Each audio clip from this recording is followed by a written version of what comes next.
Hallo zusammen. Mein Name ist Thorsten. Hello there, my name's Torsten. I'm responsible for the development of the drive shafts here at MGmbH.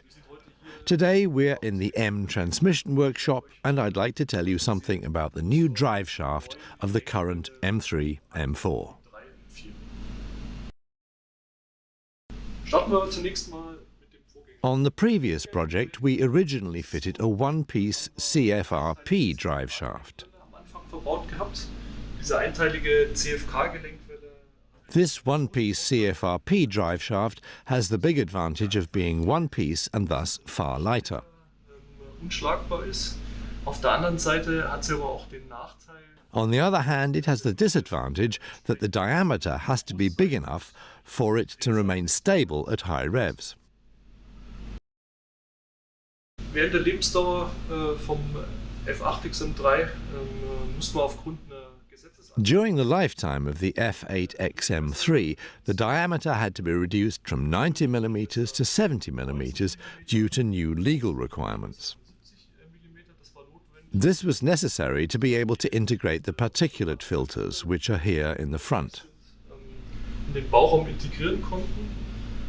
Wir haben uns dann angeschaut, ob das möglich ist. We then looked at whether we could manufacture a CFRP drive shaft in that diameter and found that at 70 mm it wouldn't be stable at high revs. CFK, dass das nicht mehr von der Drehzahlfestigkeit funktionieren würde. That's why we had to fall back on a two-piece steel drive shaft. Beim neuen M3, M4 haben wir For the new M3, M4, we have to adhere to new emission regulations. und diese Verschärfung der As a result of these new regulations, we had to further reduce the diameter of our drive shaft, above all here at the front, where the particulate filters are located. Partikelfilter sitzen, nochmal reduzieren mussten. Das heißt ursprünglich mal That meant that from the original 90 mm diameter of the predecessor, we're now down to 50 mm. Millimeter.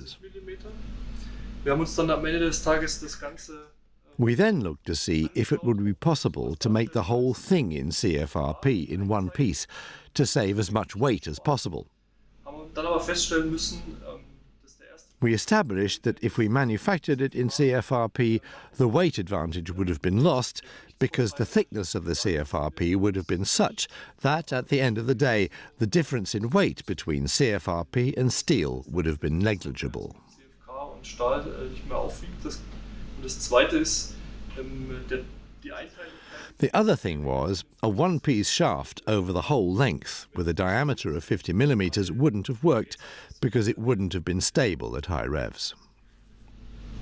Jetzt haben wir den Durchmesser Now it has a diameter of 50 mm, bei dem Durchmesser 50 and we've built in an innovative crash element. eingebaut haben. Dieses Crash-Element This crash element is being used in the M3 M4 for the first time. It's a new development at BMW which we initiated at M GmbH. It'll be used in other BMW models in the future. And the crash element is innovative. There's never been a crash function in an installation space with this diameter before. als Crash-Funktion noch nicht gibt. And the whole thing works like this. We have here a pipe, and at the end of the pipe there's a serration.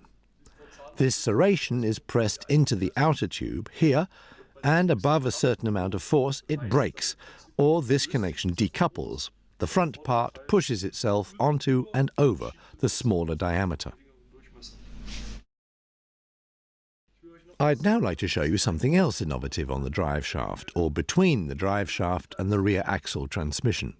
Da ist es so, wir haben ja hinten an Here we've mounted the joint on the drive shaft and here on the rear axle transmission. aufs Hinterachsgetriebe. Und bei And with one or two-part drive shafts, this connection here is very prone to vibration.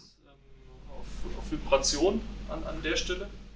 Und So we came up with a method to get rid of that. I'm going to use a model here, then it's easier to explain. We came up with something here, something very innovative, which we've had patented. das ist eine Kapsel. It's a capsule filled with adhesive. Es war recht aufwendig, It was pretty complicated getting the mixture of adhesive and air in the capsule right. die wir hier innen drin sehen. Und wir setzen And we put the capsule here in the joint, and when we fit it to the rear axle transmission, I've brought along this part so you can see it properly. During the fitting, the capsule bursts. And thanks to the capillary effect that is created by the mix ratio of air and adhesive, the adhesive slides into the space we have here, fills it up, and seals the whole thing. So that at the end of the day, we no longer have any vibration in the vehicle. So dass am Ende des Tages wir keine Vibration mehr im Fahrzeug haben.